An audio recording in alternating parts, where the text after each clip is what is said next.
Hi, and thank you to those that joined the live webinar that I gave on this topic. For those watching this for the first time, if you find it interesting, please give it a like and a share. And let's get started. I'm Thomas Smart, a dad to three boys, 3, 6, and 9 years of age. My work is in enterprise transformation, so I'm certainly no stranger to change and its many challenges. I have a technical background and remain very hands on with emerging technologies such as AI. As a parent, I'm concerned about how some employers are responding to AI, seemingly often driven by incorrect assumptions. For example, AI hype is leading some companies to reduce or remove entry level positions, believing they can be fully replaced with AI. I'm also concerned that the current generation of kids, my own included, will not be prepared for the AI dominated workforce that they will enter in a few years. The skills that we celebrated yesterday are often those that AI just does better, while our uniquely human skills are not given enough attention in education. First, let me share some current realities of AI for context and hopefully to dispel some myths. AI is incredibly efficient when used as a productivity tool, and it's already proving to be an effective approach for many different tasks. However, while AI can work on those tasks, it still relies on experienced professionals to guide it. Those experienced mid and senior roles are critical for direction, quality control, and just informed decision making. Most AIs for language or code generation are built on large language models or LLMs, an approach used by tools such as ChatGPT. Now, these models can process and emulate human language very effectively, which can make them seem intelligent. It's like the quote, any advanced enough technology can seem like magic to those that don't understand it. Except here, it's perhaps any model using enough data can seem like intelligence to those who don't understand how the model works. AI models are at their core statistical engines designed to produce likely responses based on patterns in huge volumes of training data. For example, if the data it was trained on often stated that cats are better than dogs, it may present that as a fact. A human naturally understands that context and nuance make that a subjective opinion, not an absolute truth. AI considers the information it knows purely as data points. It does not understand it or feel it in the way a human would, with concepts such as appropriateness, quality, or accuracy. Because this is how these models work, the chance of errors is always present, at least for the type of models that we're currently using.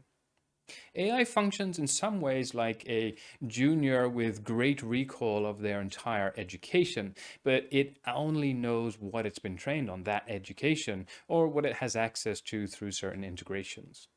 When you have a conversation with AI, it will only remember the most recent portion of that conversation. The number of words or characters that it remembers depends on the AI model being used, but they are all limited. If you're working on a larger piece of content or a real world application, it will forget the earlier parts of the conversation or the project, often repeating mistakes that you've probably corrected several times before. AI does really well at small projects, like those you typically see in AI influencer videos claiming AI created their entire website. When you work with AI on something larger, real world, it is still very helpful, but it is clearly not a human replacement that can work independently. Lastly, AI has no imagination. It's good at recreating or mixing, but not innovating. Language, coding, art, design, all of these things are constantly evolving, yet AI can't drive these advancements. Humans must do that first and then retrain the AI models to use these new developments. Because of all this, relying only on AI without proper oversight, organizations risk making poor decisions and just producing flawed products. Keeping that in mind, let's look at how I believe AI will impact careers. Now, those unfamiliar with how AI works are easily swept up in the hype of AI and exciting social media posts. We're seeing managers reducing or even removing junior roles, hoping to replace them with AI tools managed by mid levels. Now, this is understandable in the short term as we get to know these products and see what they can do, but without junior roles gaining experience, we will have nobody to move into mid level roles in the near future. And similarly, further in the future, we will have nobody to then move into senior roles. Keep in mind that we need experienced humans to continue evolving technology and language and everything else, and that AI cannot operate alone, nor is it likely to achieve that with the current approach to AI models. AI isn't going to impact all careers equally. AI can outperform humans in tasks that rely on memorizing knowledge and following specific rules or working within definable parameters, essentially inside the box thinking. This will have a high impact on professions like law, accounting, finance, and even healthcare, where roles are often valued or based on knowing a lot of existing information. Highly defined jobs such as outsourcing, technical support, data management and engineering, architecture, consulting will also be impacted. On the other side, AI does not do well with creativity or empathy, skills that drive outside the box thinking. Empathy is crucial in careers such as nursing and child and elderly care. For creativity, the obvious roles are artists, musicians, designers, and similar creative positions. However, we and educational systems must consider and contextualize creativity and empathy outside of these obvious roles. We need to do better at appreciating the value that creativity brings to outside the box thinking in many different careers. For example, in roles that focus on solving novel challenges or managing human behavior, or innovation and research teams, as well as certain types of leaders. Often, people that are currently in those roles have developed their creativity for their careers themselves, as most education systems do not contextualize or teach this outside of arts and crafts type classes. When we say impacted careers, this can mean a few things. Taking a glass half empty view, we might expect a decline in roles as fewer professionals manage increased workloads supported by AI. Costs are reduced while productivity stays more or less the same, but this would lead to staggering levels of unemployment and probably a global crisis. However, a more optimistic perspective could imagine the impacted roles evolving instead of reducing. Experienced professionals can offload the repetitive or boring work to AI and focus on more creative work, such as evolving their respective industries and upskilling new juniors. In this case, costs remain the same while productivity and competitive advantage may increase. AI could spark a renaissance of rapid innovation and evolution within many different professions. It will really be up to the individual businesses to decide which path they will choose. Going back to the skills that will see high versus low impact, this shift turns some traditional parental expectations on their head. If your child comes home with A's in art and social studies, but doesn't excel in maths or language, that might actually be advantageous in a job market where AI dominates those knowledge based competencies. Now, to be clear, I'm not saying that we should get rid of those topics. They are still important and foundational to many other skills and careers, but we need to shift from viewing creative skills as relevant only for artistic careers or empathy solely for nursing. Our curriculum must evolve. We must bring more creativity into those common topics, and teachers must integrate AI as part of the lessons. Just as we've integrated the calculator into mathematics education after students learn the foundations in primary school, the next generation must learn to develop their human skills, collaborate with AI, and know how to apply these in actual career contexts. By teaching this, we can prepare kids for a future where uniquely human skills collaborating with AI determine value and career progression. The question is, of course, who can tackle this challenge? Obviously, schools have a responsibility here, but they take time to change. While that absolutely needs to happen, I don't believe it will be fast enough for the current generation of kids.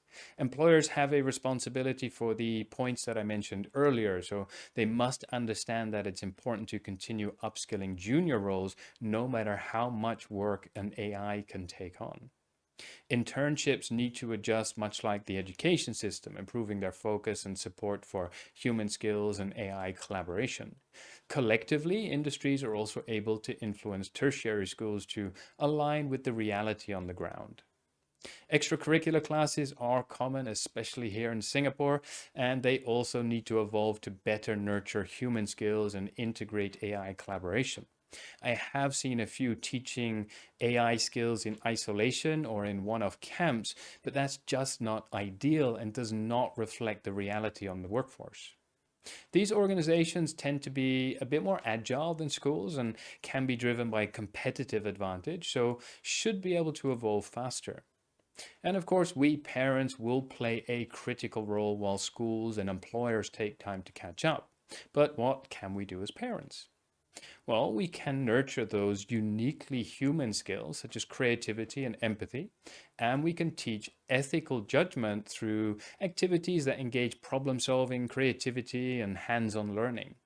For example, while it can be tiring, I have always encouraged my kids to be curious and question everything, and we often play out scenarios with Lego. We can help kids use AI as a tool by encouraging them to collaborate on tasks while emphasizing the importance of human oversight. For example, when younger kids want to use AI to make a bedtime story, I'll ask them for inputs to use, like their favorite animal or color, and we'll use that to create the story. With older kids, I'll tell them to refine the output, adding or changing scenes, making it their own story instead of simply accepting the first output as final.